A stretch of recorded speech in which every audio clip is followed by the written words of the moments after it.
You're just trying to feel a perch head. Nice and easy. Keep that weight going. There you go. Now you'll get good.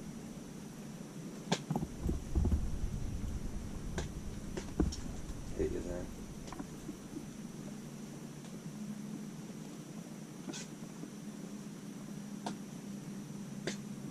Come back up. When you're looking at that bottom, you just want to see that bottom hump up. That's why we use those tails, is you smoke that fish. The tip, on the tails, the actual tip of the rock with that dot's just a little on the stiff side for it, right? Okay.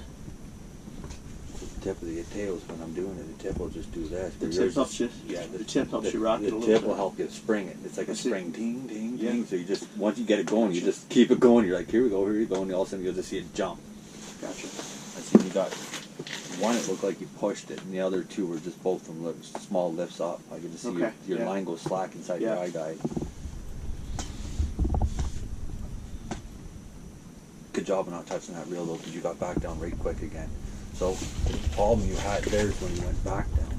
You tried to work it too much. You didn't take your time and just how you missed the two other hits when you dropped. So when you miss a fish like that, get it, find slack, just slowly lift up until you feel tension, and then start the wave. Don't drop it, then try starting the wave on without pulling it up and feel the tension first, right? Okay. Always make sure, like when you come up, you're like tension, rock, rock, rock, rock. Always make sure you do that. You'll pick up probably about, well, you got to pick that fish up for sure. If you would have got into your rock, you'd been like, because they will hit you again. It's actually funny how many times they'll actually come and hit you. But other than that, you're dropping good on them when you see the mark. And you're working it good too. It's just both you guys, when you have a fish like that and you're seeing the fish, both of you guys want to almost like stop dead. You guys like for perch, right? That's exactly right, because that'll trigger perch because we're so used to fishing for. Or the whiteys, they usually can continue that rock. It's more of a almost like a vibration. Yeah. You'll get that rock going. That's why I even told him when he gets the fish in, he was trying to just work the fish, and he's like, you're barely moving that jig, you're just doing this, and when you pick up the tension, you're just lifting that ass end of the tail up, and it's the rock that does it. That's what you'll see us, we'll always change we'll change that jigging motion, and it just triggers more fish. Okay. Other than that, you guys, you're doing good. You know what I mean? It's just the small things you got to take away and just magnify them a bit, which is usually completely opposite for guys. They'll try to like do it too much, and I got to slow them down. And so if I could take you and the guy I had yesterday and combine you two, you guys would be awesome. Because he was just like, wow, I was like, easy.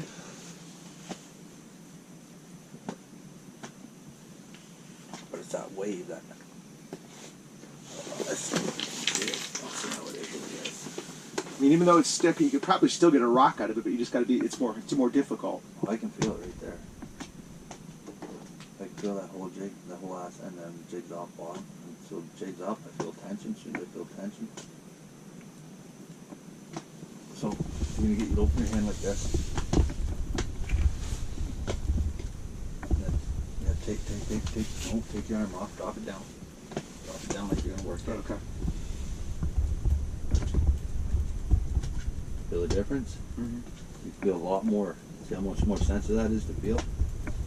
When you lay your hand like that, you get it away from your arm. If you're on here, it's too jerky. And it's hard to hook set. Now when you do it like this, it's almost like a tip up. So when the fish lifts it up, you're really going to feel it, because the fish will just do this to you. Yeah. And it's easier to hook them. Well, you always, if you've seen some of our videos when we're outside fishing like that, you'll see us, we'll get our arm away, and then it's just, we're not doing this with it because it's too jerky. We'll get our whole arms going.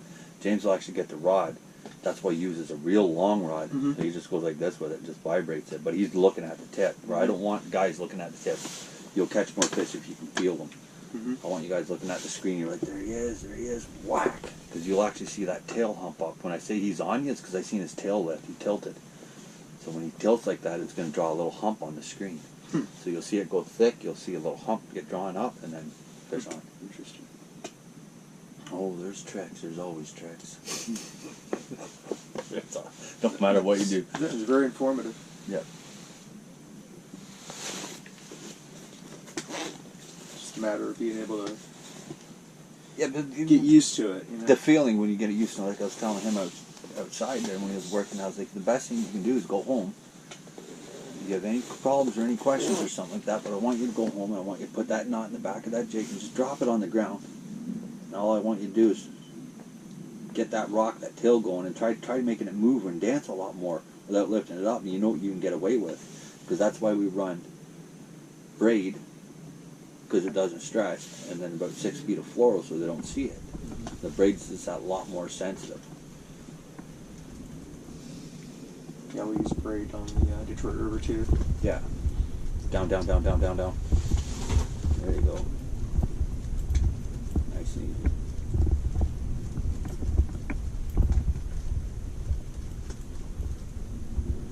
Come back up. And you're just looking. Don't never let your jig get, when you come back up, always keep your jig up high. You force them to shoot up at it. Okay. If you have that little mark, you really can't see if it comes in. If you stay down there, you'll be drawing it up. You want that fish to shoot up.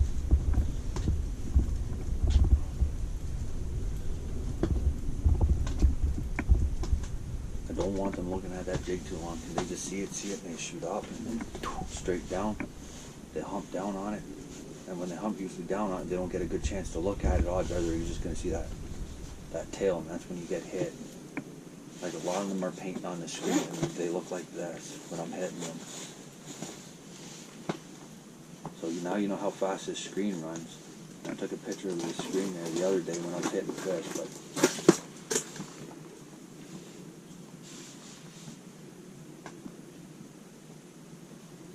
down, down, down, down, straight down.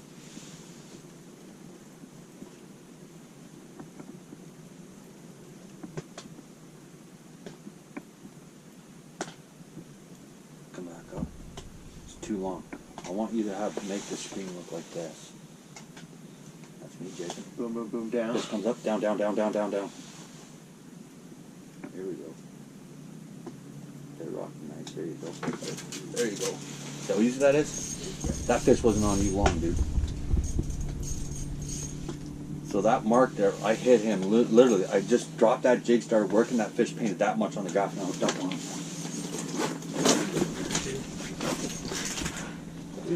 Big whitey. That's a good whitey there. See how easy it is to feel when you hold your rod like that? Yeah. You can just feel a lot Yeah, no more. question about it. Yeah.